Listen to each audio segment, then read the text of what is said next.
Hi class, Dr. Fry with a model of a humerus to examine. I want to point out a few important features of the humerus as well as how to tell if you have a left or a right humerus.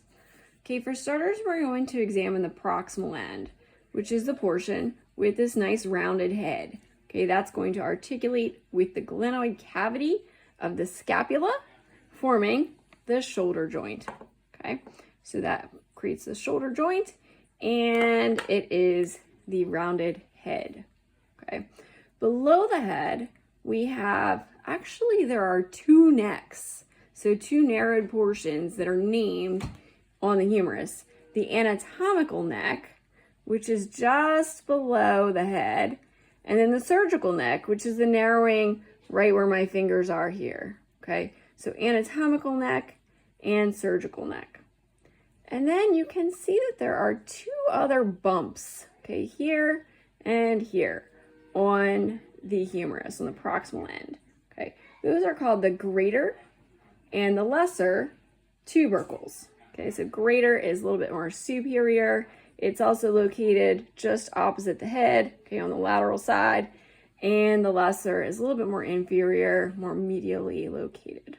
Okay, I should also mention that the head is medial. Okay, so that can tell you already that must face towards the inside of the body, more medially located, okay, to attach and articulate with the scapula.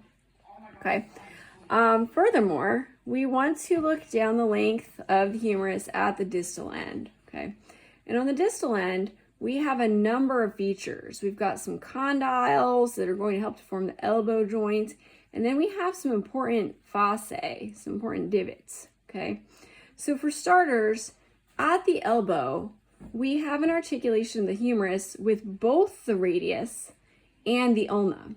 Okay, so you're actually going to have both of those bones articulating with the humerus, radius and ulna, okay, forming that elbow joint. And so the condyle that articulates with the radius, that's this one here, okay, this rounded, okay, more kind of knobby, much more spherical condyle, and that's called the capitulum. And it's called that because it articulates with the head of the radius, okay? The other condyle includes both of these little bumps with the notch in between, okay? That's called the trochlea, all of that together. And that articulates with the ulna, okay? So the ulna sort of wraps around the trochlea. That is a condyle that articulates with the ulna. Okay, so we have two condyles, the capitulum and the trochlea. And then above those, we have epicondyles. So epi refers to above or near, and it's above or near the condyles. Okay, so we have epicondyles, little projections just above the condyles themselves.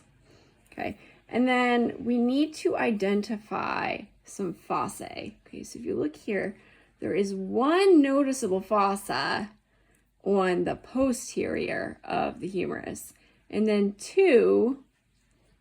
one and two on the anterior.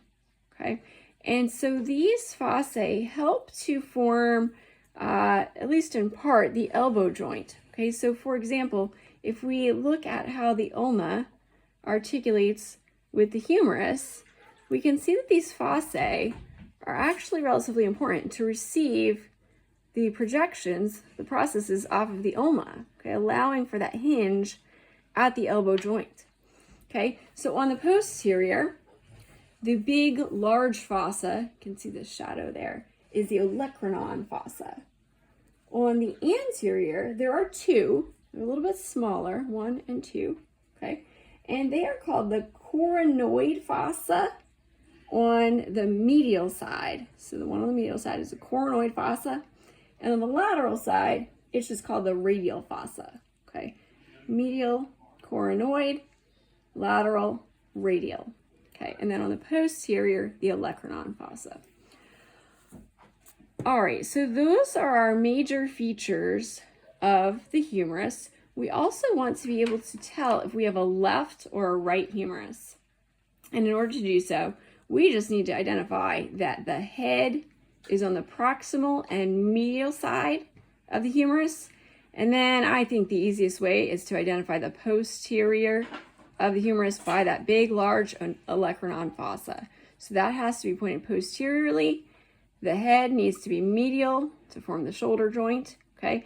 And so therefore we can determine that this is a right humerus, okay? As long as that head is pointed medially, posterior, makes it facing like so, okay? Has the olecranon fossa, that's a right humerus.